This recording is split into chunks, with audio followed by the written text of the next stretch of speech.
Hola personitas hermosas, bienvenidos al canal de Letras y Trazos, el canal de reseñas sin spoilers. Y por una solicitud de un visitante del canal vamos a reseñar Mo Dao Su Shi, una web novel que entra en el género de aventura, drama, misterio, romance, supernatural, xianxia y BL. Relación chico y chico, xianxia, ficción china con elementos occidentales. Que no se note que ya estoy podrida de hacer esas aclaraciones. Escrita en 2015, contando con 113 capítulos más 13 extras. La segunda obra de Mo Xiantong-xiu. La primera ya la tenemos reseñada en el canal y la tercera está en espera. Tengan paciencia. Ok, y antes de empezar, no, tus auriculares y el sonido está funcionando completamente bien y normal. El sonido de mi voz tan de la basura es lo que obtienes después de una semana de resfriado y de haber tenido una disertación con la pared. Pero a nadie le interesa lo que puede sucederme, así que vamos a empezar con el comentario. A mis ojos, Mo Dao Su Shi ha marcado un antes y un después. No solamente me refiero en cuanto a calidad de animación, me refiero más al mundo de las historias. Y sí, hace poco también salió la noticia de que ha sido reconocida en el top de historias del New York Times. Me refiero más que todo a la visibilidad a este tipo de historias. ¿Esto tiene un problema? Sí, claro que lo tiene. Y ahí es donde más se va a enfocar la reseña, en las altas expectativas que se tiene sobre esta novela desde un principio de los principios. Les estoy hablando desde el momento en que la animación empezó a tomar la popularidad y la fama que le corresponde, lo cual de misma manera ha empujado a la autora a dar más información de la novela, obviamente información que no sale en el libro o que no se demuestra de forma clara, que se utiliza para poder volver a reevaluar la lectura. Ya que sí, señores, uno de los pequeños misterios del mundo de la escritura es de que no todo el mundo que el autor nos está tratando de contar está plasmado en el libro. Hay muchos detalles de fondo que no están plasmados, pero que existen en la mente del autor y que pueden ser un deleite para el fanático. No voy a hablar de esa información soltada por la autora, ya que sería entrar en spoilers y un sobreanálisis mucho más allá del que quiero alcanzar, pero eso va para otro video.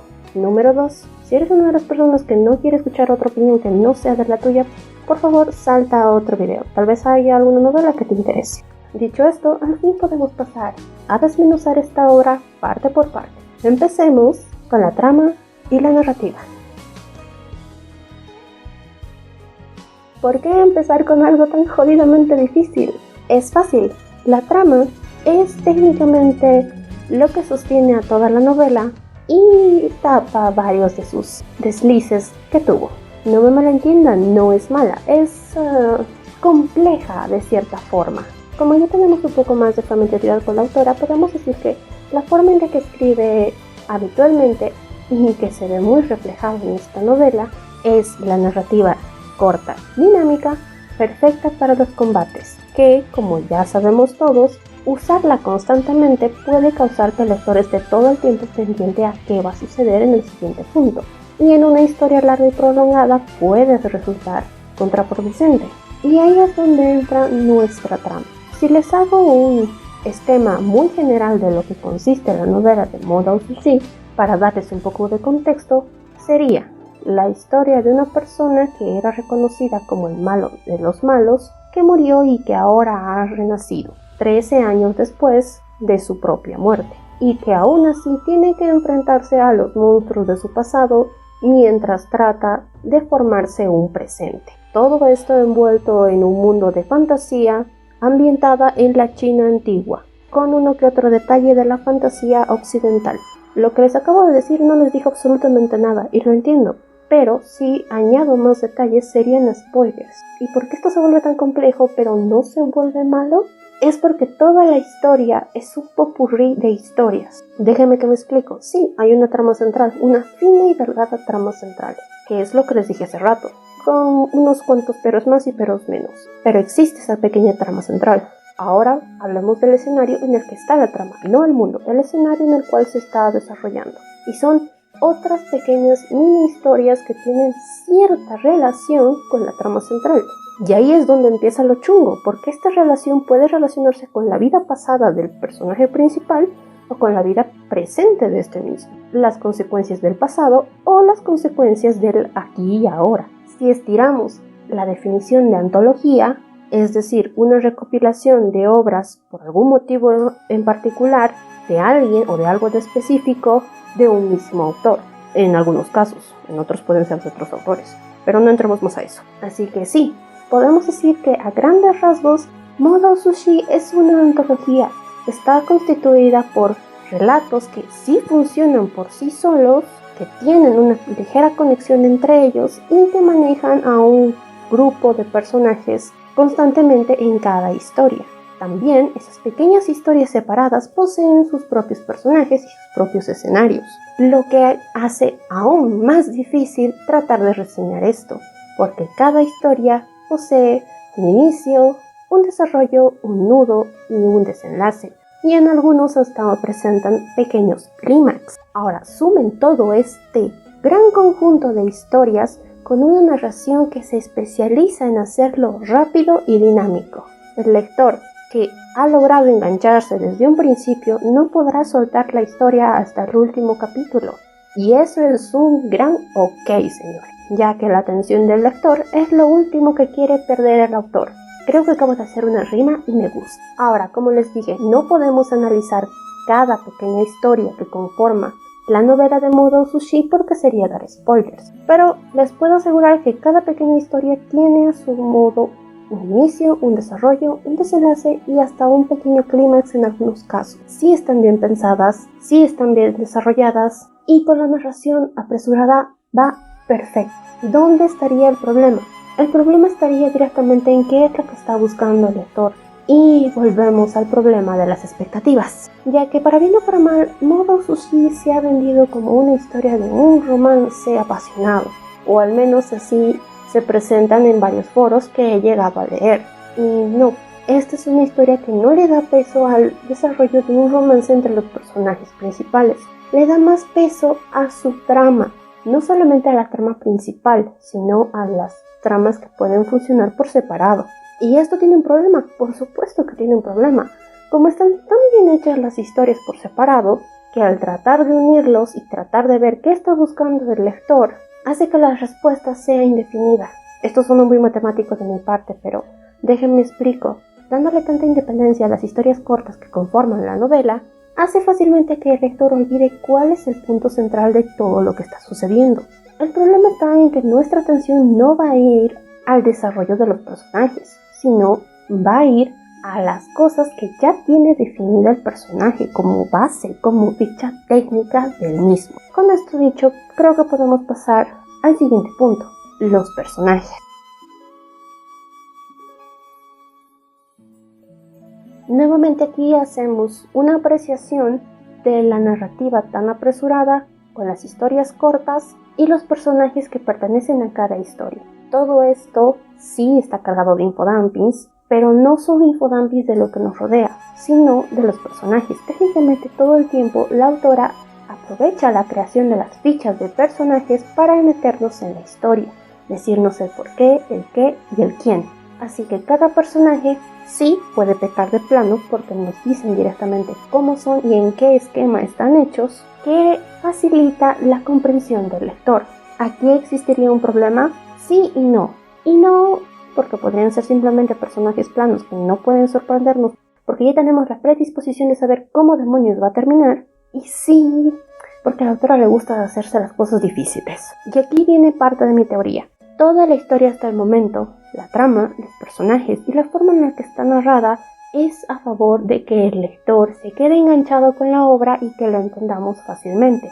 Dicho de otra forma más simple, técnicamente nos dan masticada la obra para que podamos absorberla y tener una idea definida de quién es qué y qué es otra cosa. Pero ahí es donde juega la creatividad de la autora al darnos este tipo de personajes que están tan sesgados por su propia descripción que llega un momento en el cual ya no los describe, los libera, los suelta. Suena esto demasiado metafísico, pero no sé cómo explicarles que la autora da libre albedrío a sus personajes con las definiciones muy marcadas que ya nos dio para que actúen en una situación que sería la trama corta. ¿Y qué sucede con esto?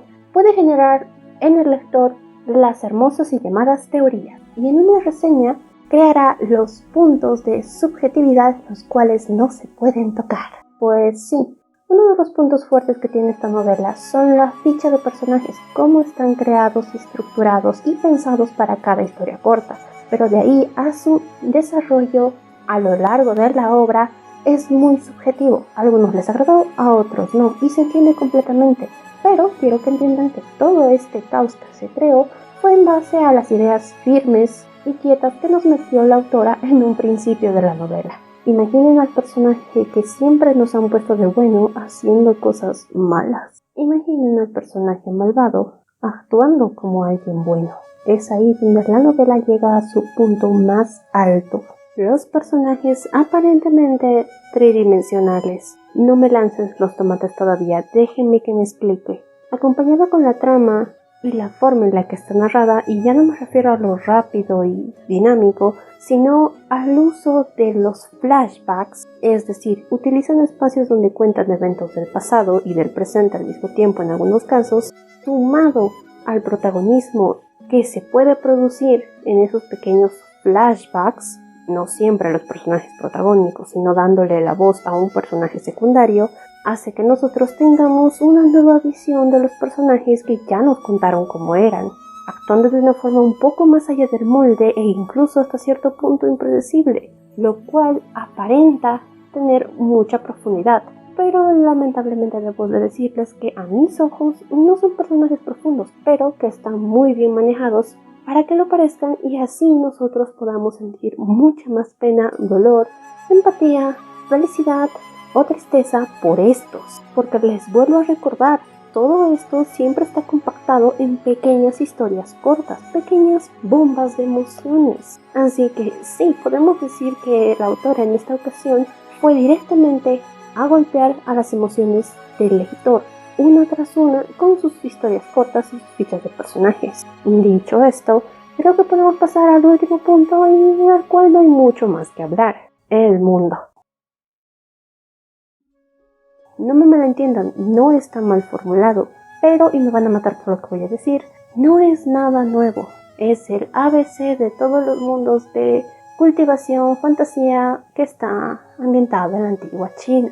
El pero de todo esto es que está un poco más profundizado y mejor explicado. Esta novela es una de las pocas que se detiene a explicarnos un poco más cómo funciona este tipo de fantasías, sin ser demasiado extensa y a la vez siendo bastante morosa. Porque sí, me voy a quejar de por qué demonios los personajes tienen que tener 3 nombres. Obviamente te lo explican el por qué y el cómo, y algo que se agradece bastante en comparación de otras novelas del mismo género. Y que sí, con esto último que digo, es una de las novelas que yo recomiendo para tratar de seguir introduciéndose al mundo de la fantasía tipo Xianxia Shanghuan, fantasía china con elementos occidentales, y sin morir en el intento. Eso sí, consejo número 2, tengan una libreta a mano, porque llega un momento en el cual sí te pierdes quién pertenece a qué cosa de quién se llama quién de cuál y cuáles son sus títulos. Ya hablado de los puntos que más nos interesan, creo que podemos enfocarnos un poco más en los problemas que posee esta obra. Y me van a matar por lo que voy a decir, pero son problemas que se generan de cómo está construida, de lo bien que está construida. Suena estúpido, lo sé, como todo está tan malditamente enredado, desde la trama hasta los personajes y el enfoque de la narración, que sí, estamos la mayor parte del tiempo del lado de los protagonistas, pero también tenemos pequeños momentos y monólogos de personajes secundarios. El problema radica en la separación de este tipo de escenas. Sí, utiliza el efecto de los flashbacks, ver el pasado para poder entender lo que está sucediendo y las relaciones que tiene con los protagonistas, pero por su mala suerte no están separadas correspondientemente, así que el lector tarda en darse cuenta en qué momento estamos hablando de aquí y ahora y de lo que sucedió hace 13 años. ¿Esto genera un problema? Pues sí, hace al lector retroceder, sentirse cabezota, que no ha puesto suficiente atención cuando es todo lo contrario. Y obviamente esto puede generar que termine dejándolo, porque es algo que se repite en toda la obra. Llegados a este punto, y dándome cuenta que he hablado muy poco de los personajes principales, al igual que todo en esta obra, están completamente enmarañados con los demás personajes y la historia y las historias que se cuentan. ¿Presentan una evolución? Sí. ¿Puede no ser satisfactoria para el lector? Que sí. Son personajes con una evolución cíclica. Y no voy a ahondar en esto porque si no me tomaría otra media hora. ¿Recomiendo Modal Sushi? Pues sí, realmente es una obra que se ha enfocado en proporcionarnos una muy buena trama que puede tener múltiples interpretaciones. Pero eso sí, si eres uno de los pocos que ha llegado a esta novela creyendo que es una historia solamente enfocada en un romance, déjame decirte que no. Claro que lo tiene y claro que se desarrolla, pero no es el punto central ni el punto más fuerte de esta novela. En pantalla debieron aparecer las próximas reseñas. Empecemos este 2022 con el pie derecho. No olviden separar la realidad de la ficción y sin más que decir, bye bye.